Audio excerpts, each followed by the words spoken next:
Hurricane update. Power keeps blipping on and off. It's like 10 p.m. All right, I think is that it? Oh. It's been blipping on and off magically for so long. And transformers have been exploding all around us. Oh, it's back! I just heard like a Chernobyl level nuke go off across the street. Mikey and my mom decided to go outside in the middle of the hurricane. The rest of us stayed inside just because we're smart. Yeah, didn't think it was a good idea. What did you see? It's exactly what you'd expect. The wind is flying around. There's like electrical transformers blowing up every 3 seconds. I literally don't have any idea how we have power still. The road across the street is turned into a flowing river. There's like our side is fine. Really? But across the street, you can literally see water like rushing down the side. I've never seen that. There's this little like picket sign somehow still standing in the middle of that river. I don't understand. Update. Our power's officially out at 10 p.m. So now we're all just sitting in the darkness. It's to the point where you can see our front tree like wobbling.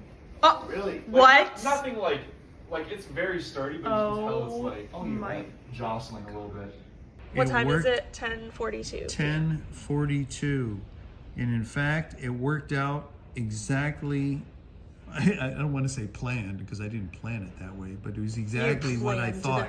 It worked out. They planned it. They planned it. The exact details that made the decision to stay the correct decision.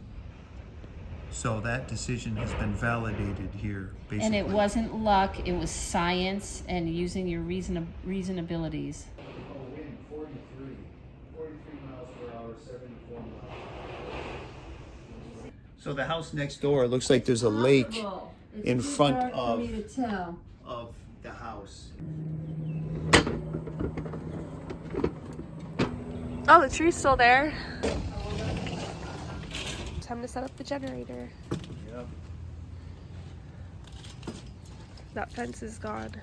So I'm just riding around looking at all the aftermath. So this is the park right on the end of our street and it's completely flooded.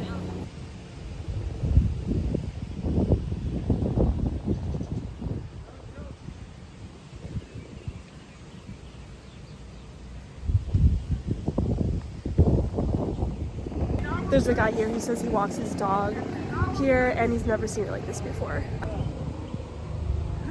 Oh, it looks like the water's flowing back. The pond was completely flooded and then even into one of the side streets. Looks like this road is blocked off. Wow.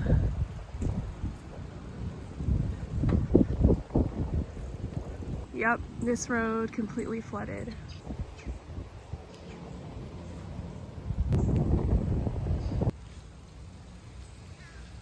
This is so crazy. I look at situations like this and to think how grateful these people must be that the tree fell this way and not that way.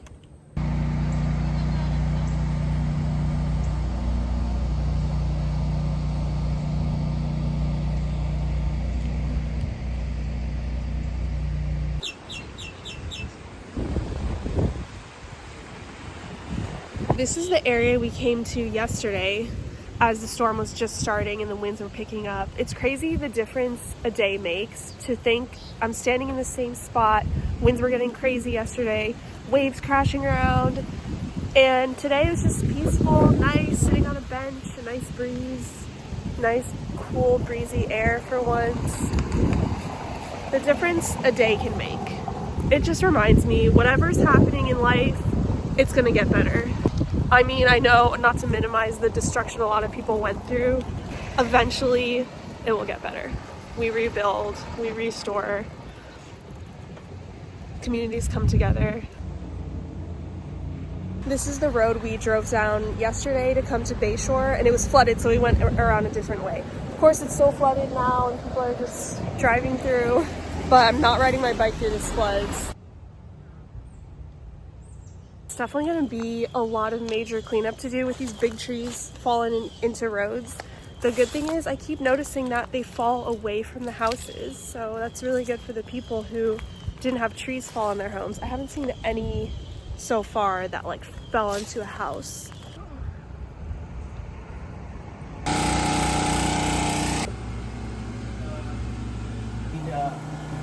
Oh, I was trying to get ice, but then it didn't work. I know, because this was in the ice maker. Oh my gosh. When this shuts off, this freezes together and it locks up Oh, the ice maker. I was wondering. So I bought these 3 ice bags. Why can I not speak? I'm just mentally tired.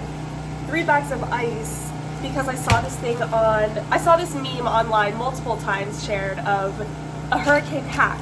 So buy ice, put it in your washing machine to keep your drinks cold. Basically, it's your little drink cooler because when the ice drains, all the ice will go into the washing machine and you won't have to worry about it. I was like, oh, that's genius.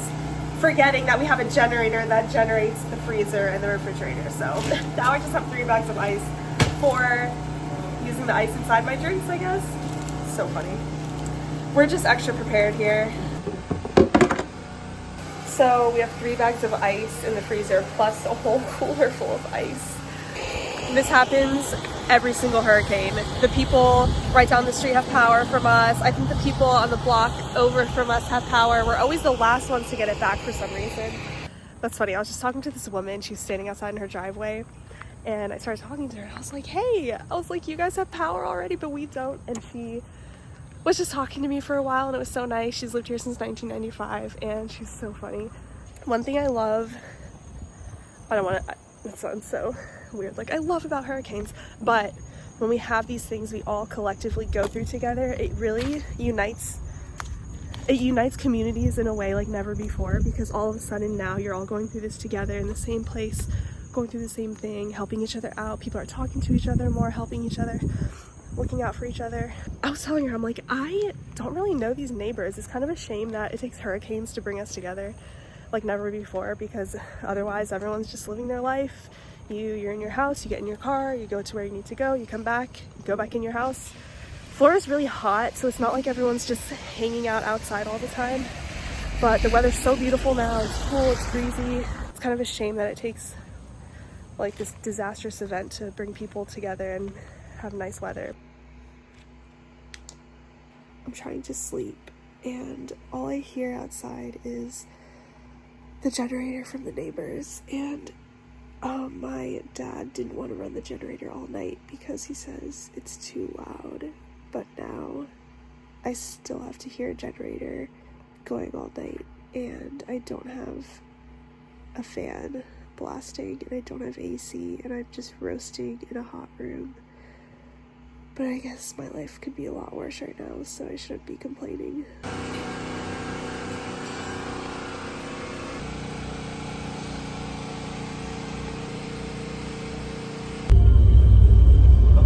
Traffic light.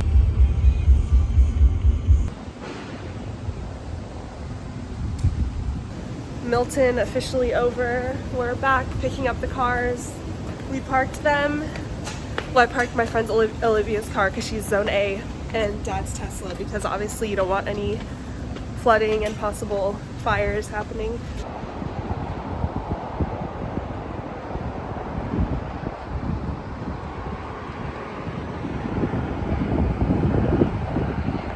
I just came up on the top of the parking garage kind of to see the view. I don't know what I'm expecting to see. Everything looks normal here. There's just some stuff branches down, but thankful things for us were okay. I know it wasn't good for a lot of people, and people are still recovering from Helene, so it's just been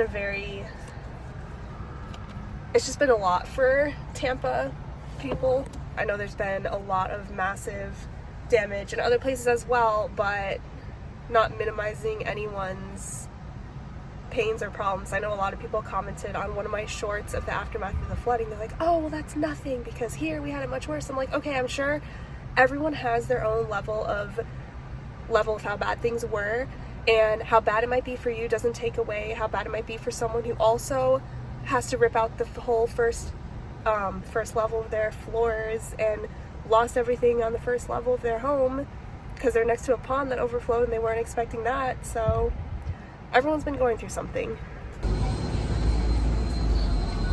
I'm so happy that Kawa was open. It was so nice to just come downtown, sit, have a nice coffee and croissant. I wasn't expecting them to have any croissants left, but they did. A nice hot, fresh croissant. Sat outside, read my book. Of course, so many people were there charging their laptops, charging their phones.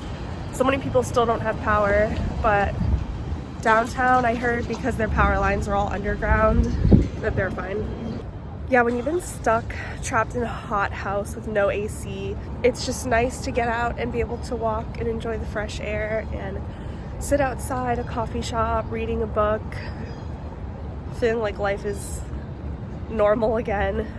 Obviously, I don't want to minimize anyone else's problems and pain that they went through with this hurricane, because for us, it was fine, but that wasn't the case for a lot of other people. So I'm just speaking from personal experience. I'm thankful that, of course, it could have been a lot worse, but I don't want to sit here and be like, oh yeah, the hurricane was fine, it was great, because obviously it wasn't, but for us it was. Yeah, living in Tampa, you don't get this nice, refreshing, cool breeze that often, so I'm really enjoying it right now. It's always so hot and stuffy and sticky, and a lot of people say that the weather in Florida is so great, and it's so nice, and it's the sunshine state, and for me, I mean, I'm here because my parents are here. That's the reason I moved to Tampa. But otherwise, I wouldn't tell everyone from out of state how amazing the weather in Tampa is. Now we have these hurricanes and it rains a lot in the summer. It gets really hot. I would say it's nice from living here from like end of November, which is when I moved here, January, February, March, when it's really, really cold up north. But otherwise, the weather is not that great here. When everyone up north is enjoying, I saw all over social media the other day, the northern lights, and everyone could go outside and see the northern lights. I was like, great, I'm staring at a dark ceiling in a hot house with no power. Yeah, the weather's so great in Florida. Life is great. I think people do romanticize and glamorize Florida living a lot. I don't know. I mean, maybe I did that for New York. Everyone has their own preferences though. The thing about living up north though, I just realized the weather's bad, I guess, in the winter, but that's 3 months out of the year. Whereas here, to me, the weather in Florida is good 3 months out of the year. So it's kind of a small fraction of the whole year if you really think about it. I think the dream life is to be a snowbird and be one of those people that has homes up north and down here and just go back and forth between the two and get the best of both worlds. Update, we still have no power, but there's a truck outside, so that's always a good sign. So hopefully it comes back soon. I know they've been working all night restoring power for people. I just don't want to sleep in a hot house again. I know other people have it much worse, and I shouldn't be complaining, but that's the extent of my problems right now.